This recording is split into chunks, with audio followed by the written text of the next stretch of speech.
Scorpio, welcome or welcome back to another reading. My name is Brandon Tobias. It's so great to have you here on this channel right now. If you're new here, this channel is all about helping you to step into your greatest possible life destiny, including your best outcomes in love and in life, health, wealth, and true love, of course. So we're going to be getting right into the reading. This is for your Sun, Moon, Venus, and Rising sign for the rest of January 2023. Or if you happen to stumble upon this later, it will be a timeless message. Trust that the messages in here are meant for you at this time. So let's go ahead and get right into it right now. What does Scorpio need to know for their highest and greatest good in love and in life? You are right now either dealing with your feelings, dealing with your past, your childhood, or something with your mother is coming up here. Something very deep with your mother is being unveiled, okay, revealed here. Perhaps some type of agreement you guys had is what I'm getting when you were a child. When you were younger, there was some type of karmic or soul agreement that is coming up to the surface that you're realizing that has played a major role in your life experience up to date. So you're deep right now into your femininity, your feminine healing, and the side of you that is wanting to progress or to grow in that feminine way of being. It's almost like a side of you might be a little stuck or has been a little stuck. See the little child there with the mother in that kind of younger feminine identity. And that because of whatever relationship or agreement was made there, and because of this healing or because of this agreement, it's kept you there energetically, but now you're taking the opportunity to step out of that and to step into a whole new way of being, really, which is Empress energy, your own womanhood, your own feminine identity, okay, separate from that of your mom or someone, right, a shadow way of being. Oftentimes what happens is when the inner child version of the feminine or the masculine, for that matter, because men go through this too, masculines go through this too, when that version of them is stunted or halted at some point in time, for whatever reason that may be, and that could be for a variety of reasons, it could be trauma, it could be fear, it could be fear of loss, it could be abandonment, all that stuff, that side of us, right, that side of you, if you're watching this, gets stunted and then becomes susceptible to shadow energies that want to infiltrate it much more easily, okay? So it becomes much more kind of malleable or controllable, and it becomes outside of who you are really meant to be, who your feminine expression is meant to be. Oftentimes this comes out within relationships, okay? So if you're dealing with a relationship right now that has brought all this stuff up to the surface and you're kind of looking at it for the first time and dealing with it, just know that's normal. And the reason why is because in a healthy relationship dynamic, you and this person, they're going to bring out the unhealed parts of your inner feminine, right? And you're going to bring out the unhealed parts of their inner masculine, okay? So that each of you can become, right, fully embodied in your feminine and fully embodied in his masculine, okay? So right now you're going through that. You're going through a re-embodiment of your true feminine, and you're literally like conquering that shadow part or that part that's connected to some agreement that was made on a soul level with your mother. Not a bad thing, right? But just is. Two of Pentacles is here, Five of Pentacles. So it definitely has like abandonment, okay? So some type of, maybe it was like you lost part of your mother, or you lost her, or she left you and you felt so wounded about that it was almost like that energy repeated itself, okay, in your relationships where you would be the first to abandon the person so that you wouldn't get abandoned. And so I think you and your mother at this time, or you at least energetically, you're healing that part, because if she did do that, a part of her will also feel guilty and then want to kind of make that up to you in an unhealthy way, in terms of like trying to overdo her presence in your life now, right? Which may be causing in trouble in other areas of your life, including but not limited to your relationship. Okay, so you're kind of, if this is right for you, if this is your story, you're juggling all these different possibilities and things, but what Spirit wants you to know is this is essentially what the work, right? The inner healing process is, why you feel either so attached or so kind of unable to give up this part of you, or not wanting to give up this part of you. It's because there's an attachment wound there. There's an attachment wound there because of early abandonment. Okay, so if there's a period of time where you may have lost her, or she left, or it felt like she abandoned you, right? Her specifically, that definitely affected your inner feminine growing up. It affected your self-confidence as well, Nine of Cups, and it affected your ability to either want or see clearly what you wanted or what you desire in love specifically. Okay, because if you don't have this, which is, hey, I am the real deal, I am a wish fulfillment, I was not abandoned because I am not worthy, right? It's taking on that identity of, I know I am worthy, I know I am like all that, and because I'm all that, I know exactly what and who I want in love, right? Versus there's this abandonment wound inside of me that, you know, this person left me early on, and now I don't feel worthy, and now because I don't feel worthy, I don't feel I know or maybe deserve my truest love life. Okay, so deep inner healing stuff going on here. Nine of Pentacles is here with the Eight of Wands and the Moon card.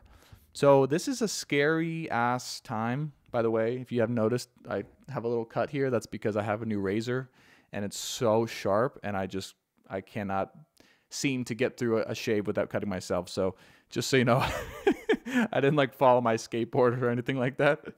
All right, so Moon card is here, Eight of Wands. So this is a scary ass time. It really does feel like you're losing a part of yourself, or you're going down the midst of your deepest fears, either of losing someone you love, or just having to face, right, this time in life, generally speaking, where you're not really sure what's going to happen. You're not really sure how it's going to play out.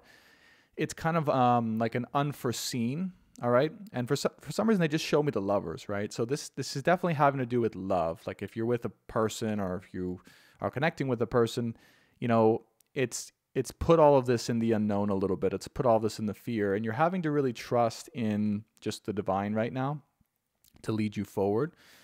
Now, Nine of Pentacles with the Eight of Wands is here as well. So it looks like you or someone here really does love you, just so you know, like really wants to commit to you for the long term, or has an offer for you. But I don't feel you're fully either wanting or able at this moment in time specifically to receive that. Yeah, here's the King of Cups here coming out. So someone here really does love you. They really do want to offer you a genuine marriage, a genuine love, genuine relationship. Okay. But I think it feels like you're still kind of working on your own happiness, right? Because Sun card is here with the Nine of Cups. So it feels like you're kind of working on your own self-confidence, your own sense of happiness. And, you know, this is Sun and Moon here. So this also speaks to counterparts, right? Whatever you believe in, twin flame, soulmate, all that stuff. But so that's genuine. So that's real for sure. But at the same time, I feel you're still kind of in that mode where you're like not quite ready to accept this, or not quite ready to go down that path just yet in this moment. Seven of Pentacles comes out in the third row. Third row is kind of where it's going, by the way. Second row is present, and first row is recent past, generally speaking. What I see here is there's a bunch of inner child stuff, okay? Bunch of inner child stuff. You know, it could also be, I mean, if you had a child, or you didn't have a child, or you lost a child, or anything like that, that could also be a possibility here, because there's just, I see children. And they're saying, just remember your children. Remember your children. All right, I don't know why they're saying that, but just remember your children. Remember why you're here. Okay, that's the word that they want. I have no idea what that means to you if you're watching this, but just remember your children. Page of Wands and the Page of Cups here. So I see three. I see three kids. That's basically all in a row. All right. And if you're going through this process, you're going through this process for them. Okay. Wherever you're at in love and in life, like this is the whole reason why you're even doing this is for them. Not even necessarily, I mean, yes, for your marriage or for this person who you might make these with, but most importantly for these children. that you're meant to have in this lifetime with this person. So that's scary, right? That's really scary. And that's kind of like, you know, Seven of Pentacles is here as well. It's like you might be feeling down because of the amount of work or the amount of like stuff that you're having to like see or go through or like work through in this moment in time, right? It might have you feeling really discontented at this moment in time in your life, okay, in your heart, particularly. It's like you never expected it to go and be this deep, and you never expected it to really get this real, right? But it's very real in this moment. Everything you're going through is very, very real. So you might be wondering, like, why isn't it just easier? Like, that's the words I hear. Like, why isn't it just easy? Right? Why isn't this just flowing? And that's a great question. And no one really knows the answer to that. But what I can say from what I see here is this is just how and what needed to happen in this relationship, specifically in this particular situation you're in, so that it could really open up the doors to a new way of living. The one way of living that you want, you desire, right? Like healthy, happy, effortless love. There'll always be effort in love, but in order for it to be effortless, there also has to be a true communion with yourself, where you really establish who you are, what you want, and you clear out any of these deep, deep inner child wounds or connections you had to clear the way for your family, really, your family. So you have to start with your family first, and then you get to where you're going to go and create with your family. So that may have you down a little bit, and it may be freaking you out and scary, and that's all normal. That's all good. It can only get easier from here, is all I can say with this, even though I know it's tough. Yeah, 9 of Swords here with the 6 of Swords and the 5 of Swords. So you're wondering if it's possible to move past all this, right? In love and in life, like in your life, generally speaking. 9 of Swords here with the 6 of Swords is, I don't know if I'm going to be able to, are we going to be able to move past this, right? I feel like things are over. I feel like there's no going back, basically. Maybe you and this person split up, or you're experiencing some type of separation or some type of painful situation here, or just some type of kind of angry, like, separation, okay? Disconnection. And what I can say is that there will always be room for forgiveness. There will always be room for coming together if the love and the commitment is there. If the love or the commitment isn't there, either one, it's impossible. But with love and with committed action, if it's true love, right, anything is possible to be healed. So will it take action? Yes. Will it take commitment? Yes. Will it take bravery? Absolutely.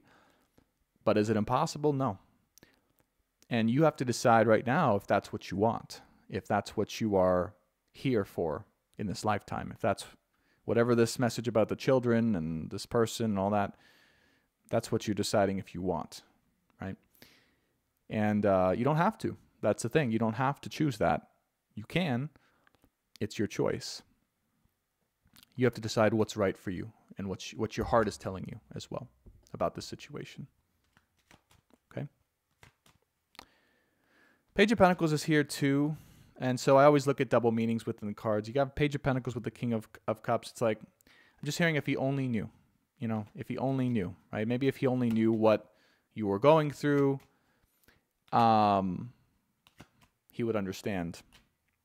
Final 3 cards here of this particular reading before we go into the extended is Empress card, 3 of Swords, and the High Priestess.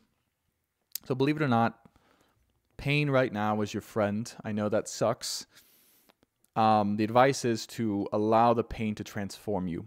Because what the pain wants to do is break you away from any beliefs, any circumstances, any karmic connections in your heart or from your past that were not going to allow you to live the life you want to live. Like they just straight up weren't. And to transform you into your true essence, to transform you into your higher essence. That's what it's for. Pain is not just for torture. Pain is for growth. So if you're in a lot of pain, and if maybe this person has put you in pain, or you're just in pain generally speaking from this whole situation, know that it's because Spirit wants you to step into these two roles, right? Claiming yourself as the Empress, perhaps as this person's Empress, and of a powerful priestess, a powerful psychic, strong-willed individual that knows who she is and knows where she's going and what she wants. Okay? So powerful reading. And the last things I'll say, we will go deeper in the extended, by the way. I may or may not have a preview at the end of this. Just depends if I'm going to edit it. We're going to be going deeper into the specifics of this reading, what you need to know, the final outcome, okay, what's going on here. But final thing I'll say about this, Scorpio, is if you're watching this right now, things may seem like hopeless or really tough, or just maybe you can even confused. And just don't give up hope. That's the best thing I can share with you is nothing is unsalvageable. Nothing is hopeless in this situation. All of it is a necessary part of what you and this person, if you're involved with this person, need to go through together. And if it's something you choose, if it's something you want, you and this person will be able to build a life together. But that is something you must discover in your own time and in and through your own process. Okay? And you're going through that process now. So I wish you the best of luck with that. And I'm cheering you on wherever you're at. So anyway, Scorpio, that is your reading for the end of January / timeless. If you happen upon this at a later date, it's for you. Okay, these messages are always timeless. If you want to work with me, I do offer one-on-one sessions, transformational healing sessions, and coaching containers. Check out the description box below for the extended, as well as my website, brandontobias.com. And be sure to subscribe if you want more content just like this. If this really resonated with you, you want more guidance in love and in life. And hit that like button if you don't mind. It really helps the video and channel to grow. And leave your experience in the comments below. We'd love to hear from you and how your experience with this reading was. Thanks so much, Scorpio. Be sure to watch your sun, moon, Venus, and rising sign for a more complete picture of your situation. And I'll see you in the next one. Bye for now.